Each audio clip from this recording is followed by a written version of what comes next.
দামালনম পারমনম শারমনম ও নমো জগদাত্রী মহিমা বাসুদা মর্মেহে ও নমো ব্রহ্মাণ্ড প্রভাসিত নমো কল্যাণ শান্তি যুগে যুগে নমোহা ও নমো জগদাত্রী মহিমা বাসুদা মর্মেহে ও নমো ব্রহ্মাণ্ড প্রভাসিত নমো কল্যাণ শান্তি যুগে যুগে নমোহা সর্বদা তো কল্যাণ বসুমতী গৌরী ঋষি মৃত্যু যারা মৃত্যু আগমনী নমোহা লা ইলহা হরতি পাপম ইল্লু ইলহা পরম পদম জন্ম বৈকুণ্ঠ পরোয়াপ ইনতীত জপি নামে মুহাম্মদ। সকলে বলি সাল্লাল্লাহু। মনে মনে ভাবিয়েন না যে বামুন ভাড়া করে নিয়ে এসছি। এই ঈদের পরে পরেই আমি ওয়াজ করতে গিয়েছিলাম উত্তর দিনাজপুর করণদিঘি, নাম শুনেছেন আপনারা? তো ওখানেও ছেলেরা সব যুবক ছেলে, শুধু আমাকে পাম দিচ্ছে, হুজুর ধনে দিতে হবে, হুজুর বেদ দিয়ে ধনে দেবেন। আমি বেশ স্টেজে যাই, আমি তো জানি না স্টেজের পিছনের বাড়িটা বামুনের বাড়ি, বারবার ধনে দিতে বলছে, আমি বুঝতে পারি নাই। স্টেজে উঠি বললেন 2-4 মিনিট 10 মিনিট যখন বেদ পুরাণ পড়েছি, এক বামুন এসে স্টেজের কোণে দাঁড়িয়ে আছে। আমি জিজ্ঞাসা করছি, ব্রাহ্মণ বাবাজি কোনো কিছু সমস্যা? আমি মনে মনে ভাবছি হয়তো কোনো মন্ত্রে গোলমাল হলো নাকি, বামুন কেন এখানে? তো বলছে, না বাবা আমি তো ঘুমিয়েছিলাম, হঠাৎ ঘুমের করে শুনতে পাচ্ছি মন্দিরে পুজো শুরু হয়ে গেছে। ছুটে গিয়ে দেখছি মন্দিরে কোনো মাল নাই, পুজো করে কে? তা ঘুরে এসে দেখি জলসাতলায় মৌলবীতে মন্ত্র পড়ে, শুনে অবাক হলাম। তা সামনে এসে জিজ্ঞাসা করছে, বাবা একটা কথা বলি। তাই বলেন। বলছে, আপনি কি আগে কোনো বামুন টামুন ছিলেন নাকি বলেন তো? তাই বললাম, কি মনে হচ্ছে? বলে, আপনার মন্ত্র শুনে মনে হচ্ছে আগে আপনি বামুন ছিলেন। আনো না, তবে মহান মালিকের দয়ায় আজ পর্যন্ত 19 জন অমুসলিম কালেমা পড়ে মুসলমান হয়ে গেছে। তবে মহান মালিকের ইচ্ছায় আরো 4 জন ওয়েটিংয়ে আছে। তবে দেশের পরিস্থিতি যা বাবা, আমার নওজোয়ান যুবকদের অনেক আবদার, কিন্তু তোমাদের আবদার পূরণ করতে গিয়ে আমার বোধহয় বাড়ি যাওয়া হবে না। কি মনে হয় দেশের পরিস্থিতি? এই যে আমাদের সবচেয়ে বড় খতরনাক হলো ইউটিউবাররা। এই ইউটিউবাররা সবচেয়ে বড় খতরনাক। এরা এমন এমন হেডলাইন লিখবে, দুর্গা ঠাকুরের কোমর ফাঁস করে দিল, হিন্দুদের গরু খাওয়া এই করে দিল, মানে যা না তাই, মানে অটোমেটিক হিন্দু রেগে যাবে। সে দেখবে জালসাটা কি আছে শুনি। কেন করে জানিও না।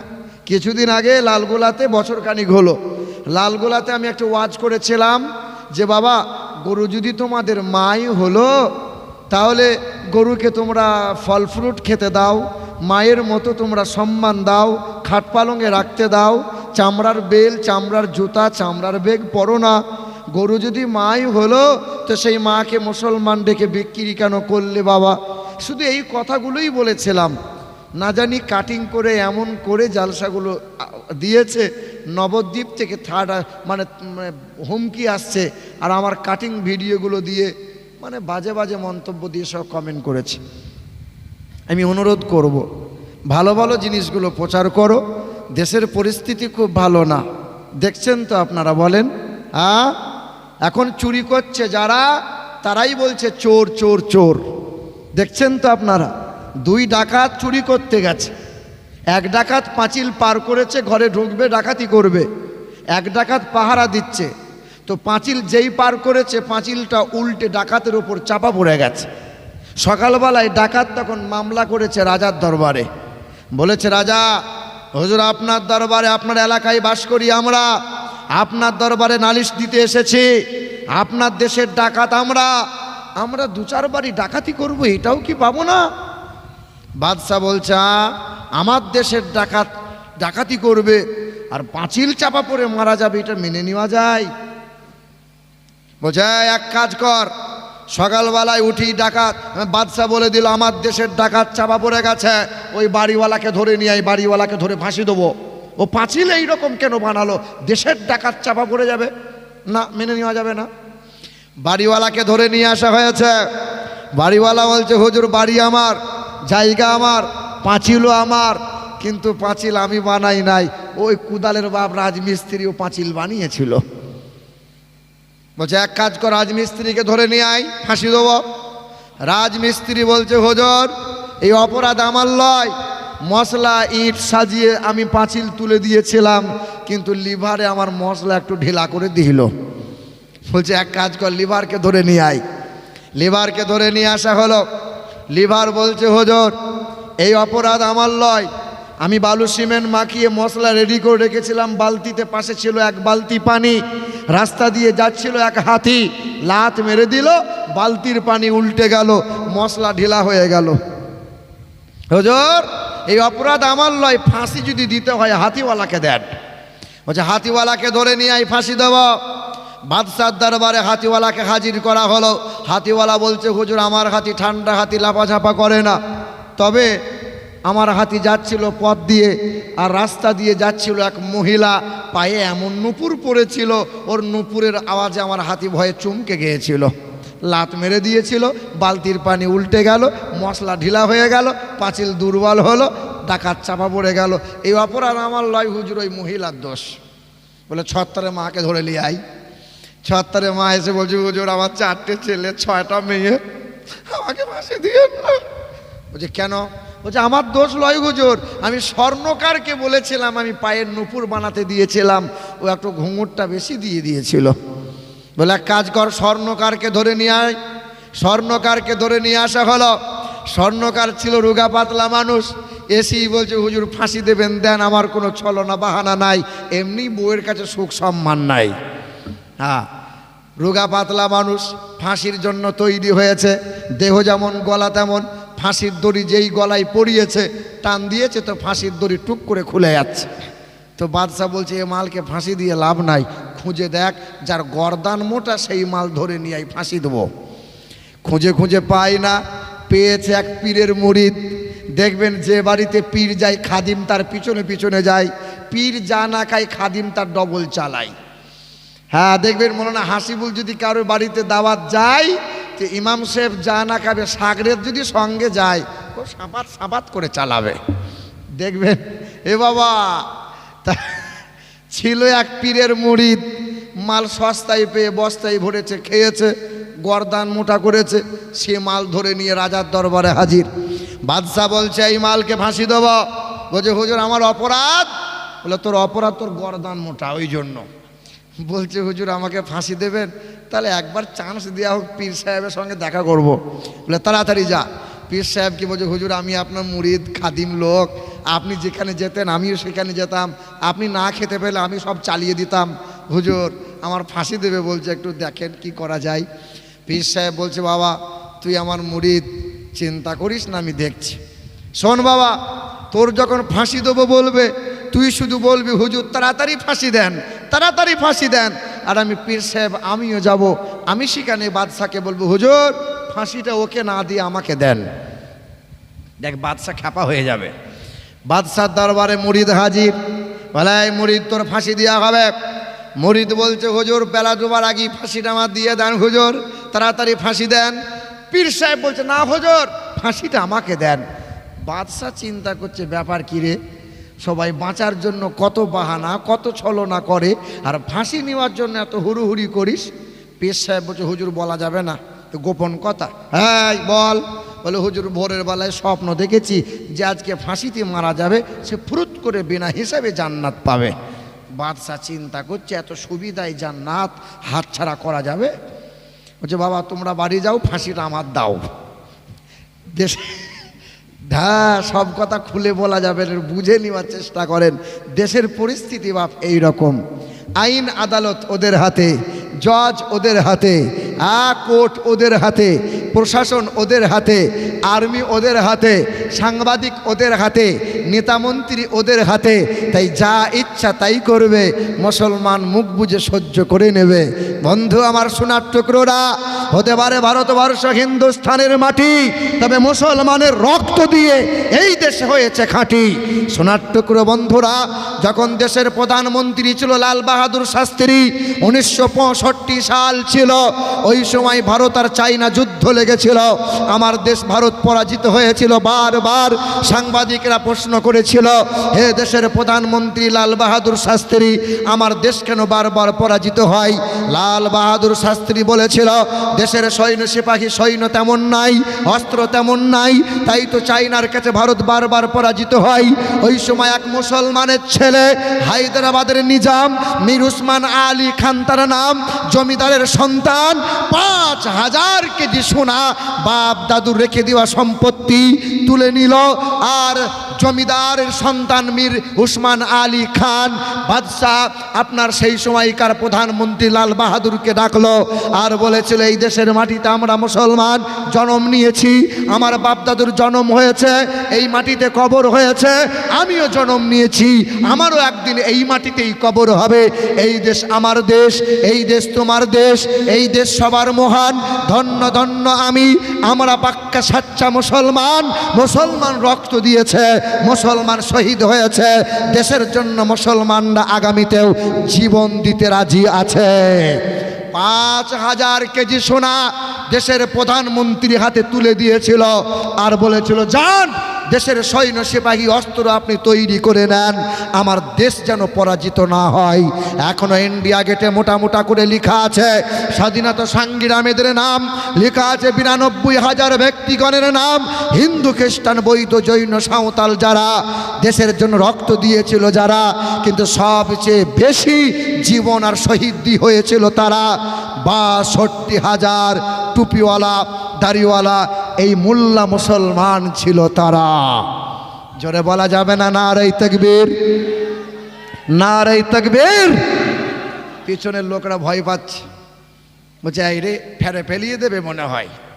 না, ভয় পাওয়ার কারণ নেই, আমি লিগেল কথা বলছি, ইতিহাস আমার সামনে আছে।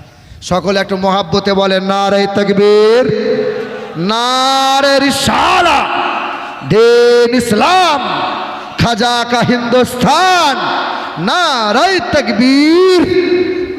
মুসলমান ভাইরা আমার, পৃথিবীতে এসেছি আমরা আল্লাহর ইচ্ছায়, আর পৃথিবী থেকে যাব আমরা আল্লাহর ইচ্ছায়। কথা কম মন দিয়ে শুনবেন, রাত অনেক গভীর হয়েছে। আমি তো ভাবতেই পারছিলাম না যে এত রাত পর্যন্ত বাদাল গ্রামে জালসা হয়। কেউ কেউ বলছে হুজুর কমিটির ছেলেরা খুব শক্ত, আর আলহামদুলিল্লাহ ভবিষ্যৎ যেন এইরকমই হয়।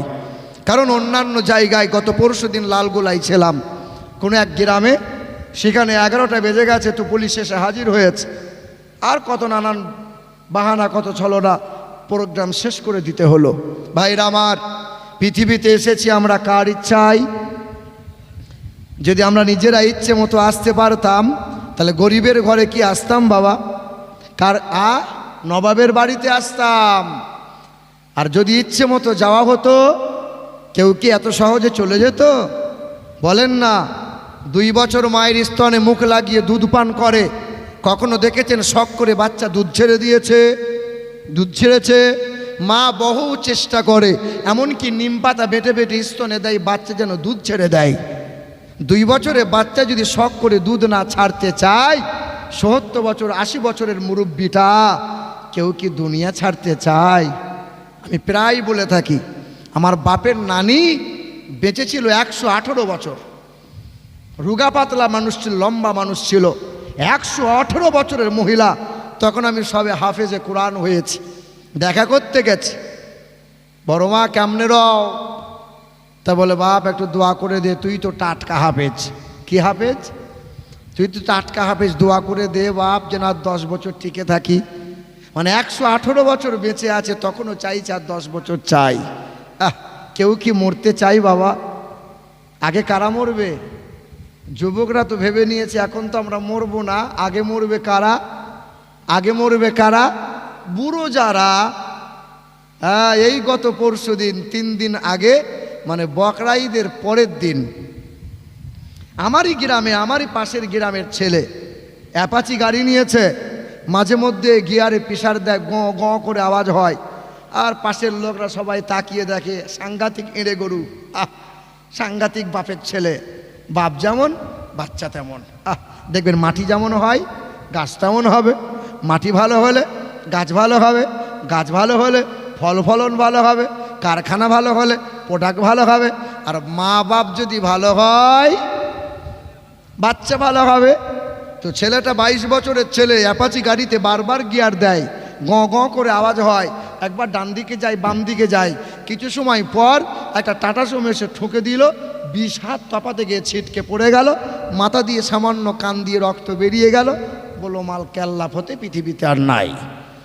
ওই যুবকরাই তো বলে আগে তো এখন মরবো না, মরবে আগে কারা? কারা মরবে বাপ বলো না, কারা মরবে? কার কখন মরণ হবে কেউ কি জানে? কত মা আছে বাচ্চা নাই, কত বাচ্চা আছে তো বাপ নাই, কত দাদু আছে তো পুতা নাই, নানা আছে তো নাতি নাই, কত বাপ মা এখনো ঠাড়ো হয়ে রইল। আম গাছে অনেক মুকুল আসে বাপ, সব মুকুলে আম আসে না, যদিও কিছু কিছু আম ধরে আছে, এ শেষ পর্যন্ত লাস্টিং করবে মনে হয়। সব গাছ সব চারা গাছ হয় না, যদিও কিছু গাছ হয় লাস্টিং শেষ পর্যন্ত করে না। এবার পৃথিবীতে ফিরাউন বলে এক বাদশা ছিল, নাফরমান ছিল, নাম শুনেছেন আপনারা? ফিরাউন সেই নাফরমান 1500 বছর বেঁচে ছিল। যে ফিরাউন 450 বছর রাজত্ব করেছিল, ওই ফিরাউন বাদশাহিত্য করার আগে তরমুজের ব্যবসা করেছিল। ফিরাউন বাদশাহিত্য যখন পেয়ে গেল তখন সে নিজেই বলেছিল আমি বড় ক্ষুধা, আমাকে কেউ মারতে পারবে না। আল্লাহ বলেছিল নাফরমান তোরে চুবিয়ে চুবিয়ে মারবো, তোরে সহজে ছাড়বো না। জানেন তো আপনারা, নমরুদ বলে এক নাফরমান বেঈমান ছিল, যে নমরুদ ছোটবেলায় পরের বাড়িতে রাখালি করেছিল, পথের মাঝে সুরমা কুড়িয়ে পেয়েছিল, চোখে যতবার সুরমা দেয় জমিনের তলায় হিরে জহরত মণিমুক্তা দেখতে পাই। সেই নমরুদ বাদশাহিত্য পেল, 800 বছর জীবন পেল। হ্যাঁ, সেই নমরুদ বলেছিল আল্লাহকে মার্ডার করব, আর মহান মালিক বলেছিল তোরে মশা দিয়ে শায়েস্তা করব। না, বাদশা ছিল বাদশা। শোনো নাই, সাদ্দাত বলে এক নাফরমান বাদশা ছিল, যেই দিন সাদ্দাত ভূমিষ্ঠ হয়েছিল মা মারা গিয়েছিল, বাচ্চা মহা বন্যায় মহা প্লাবনে ভেসে গিয়েছিল। ওই বাচ্চাকে বাঘে করে তুলে নিয়ে গিয়েছিল। ওই বাচ্চা বাঘের দুধ খেয়ে কয়েক মাস বড় হয়েছিল। নদীপথে মাঝি নৌকা নিয়ে যাই তো বাচ্চার কান্না শুনতে পাই। ওই বাচ্চাকে গ্রামে তুলে নিয়ে যাই, বাচ্চা বড় হয়, বাচ্চার নাম সাদ্দাত হলো, বড় হয়ে বাদশাহিত্য পেল, আল্লাহকে বুড়ো আঙুল দেখিয়েছিল, আল্লাহর জান্নাতে আমি সাদ্দাত যাব না। শখের জান্নাত তৈরি করেছিল, জান্নাত দেখবে বলে জান্নাতের দরজায় দাঁড়িয়েছিল, মালাকুল মাউত ফেরেশতা গলা টুটি ধরেছিল, শখের জান্নাত আর দেখা হয় নাই। ভাইরা আমার, এরা এক একটা ইসলামের দুশ্মন। কাবা শরীফকে ধ্বংস করতে চেয়েছিল জালিম আবরাহা বাদশাহ, হস্ত সৈন্য সিপাহী নিয়ে কাবার পাশাপাশি দাঁড়িয়েছিল, কাবাকে ধ্বংস করবে, ইসলামের নাম নিশানা মুছে দেবে। যেমন নমরুদকে আমার আল্লাহ মশা দিয়ে শায়েস্তা করেছে, জালিম আবরাহাকে আবাবিল ঝাঁক ঝাঁক পাখি দিয়ে জালিম আবরাহার হাজারো সৈন্য সিপাহীকে ধুলোর সঙ্গে আমার আল্লাহ মিশিয়ে দিয়েছে। কি বলেন ভাইরা আমার, আমার নওজোয়ান তরুণেরা, যুবকেরা, নেপাল বলেন, শ্রীলঙ্কা বলেন, ইতিহাস আপনি পড়ে দেখেন, জনগণের মানে শোষণ করেছিল যারা, জনগণের শোষণ করেছিল যারা, অত্যাচার করেছিল যারা, একতরফা বিচার করেছিল যারা, ন্যায় বিচারকে উচ্ছেদ করেছিল তারা, জনগণের তারাকে দেশ থেকে ন্যাংটো হয়ে বেরিয়ে যেতে হয়েছিল। ভাইরা আমার, পৃথিবীর জমিনে আমরা মুসলমান সম্প্রীতি বজায় রেখেছি, আগামীতেও এই মানবতা সম্প্রীতি বজায় রাখবো ইনশাআল্লাহ। বলেন হায়াত মওতের মালিককে, জান্নাত ও জাহান্নামের মালিককে। পৃথিবীতে এসেছি কার ইচ্ছায়, আর যাব কার ইচ্ছায়, আর এই মধ্যখানে জীবনটুকু চালাবো কার ইচ্ছায়? বলেন না, চালাবো কার ইচ্ছায়? কিন্তু চালাচ্ছি আমরা কার ইচ্ছায়? হ্যাঁ হ্যাঁ, আল্লাহর ইচ্ছাই। আল্লাহ, ঈদের আগের দিন জিজ্ঞাসা করলাম, বাবু কোথায় যাও? এই 21-22 বছর ছেলে বলছে, আব্বার কাছ থেকে 600 টাকা নিয়েছি, চুল কাটতে যাচ্ছে। ঈদের দিন জিজ্ঞাসা করছি, দেখি তোমার চুলটা কেমন কেটেছো? তো মাথার টুপিটা খুলে দেখাচ্ছে চতুর্দিকটা নেড়া, মধ্যখানে চুল ঠাড়ো করেছে। আর এটা কেমন কাট বাপ? বলছে ভেড়া কাট। তোর বাপ বেঁচে নাই? বলছে আছে। আমার তো মনে হচ্ছে তোর বাপ বেঁচে নাই, বেঁচে থাকলে ছেলেটা এরকম কুলাঙ্গার হতো? বলেন। রমজান মাসে ইমাম সাহেবরা বক্তব্য দেয়, রমজান মাস মাগফিরাতের মাস, রমজান মাস নাজাতের মাস, রমজান মাস চোখের পানি ফেলার মাস, রমজান মাস মহান মালিকের প্রিয় বান্দা বান্দি হবার মাস, রমজান মাস কোরআন পড়ার মাস, রমজান মাস তো মাগফিরাতের মাস, রমজান মাস তো নাজাতের মাস, রমজান মাস তো রহমতের মাস। আর আমার ঘরের মা বোনরা ভেবে নিল রমজান মাস মানে বাজার করার মাস। গোটা রোজার মাসে বহরমপুর বাজার ঘেঁটে দিল, চেটে দিল। জিজ্ঞাসা করেন না একবার, বোন আমার তুমি যে বহরমপুর গোটা বাজারটা চেটে দিলে? বলছে মাথার চুল আমার, আমার দেহ, আমার উঁচু নিচু, আমি বুড়োকে দেখাবো, ছোকরাকে দেখাবো, আমার ইচ্ছা। চুল কাটে কার ইচ্ছায়? আমার ইচ্ছা। আপনি একবার জিজ্ঞাসা করবেন, বাবু তুমি রাত দিন মোবাইলে খোঁচা মারছ, এরকম কেন করছো বাবা?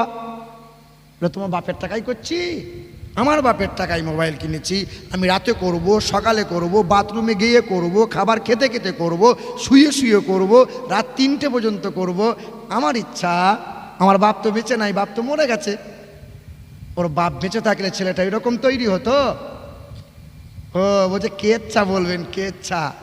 জীবনভর তো কেচ্ছা শুনলে বাবা, তবু তো লেজ সোজা হলো না। আজও যদি না একটু সোজা হয়, আর তাই সন্তানের কাছে ভাত পাবেন মনে হয়? যখন আপনি বুড়ো বুড়ি হবেন, এই সন্তানকে বলে বাপ দুটি ভাত দে, বলে শালা বেরিয়ে যা। ওই ছেলেটা বাপকে শালা বলবে, শালা। আর আপনি ইমাম সাহেবের কাছে গিয়ে বলে, মোহন সাহেব এটা তাবিজ দেন, আমার ছেলে আমাকে খেতে দেয় না। গোটা কোরআনটা বুকে ঝুলিয়ে নেবেন আর কাজ হবে না।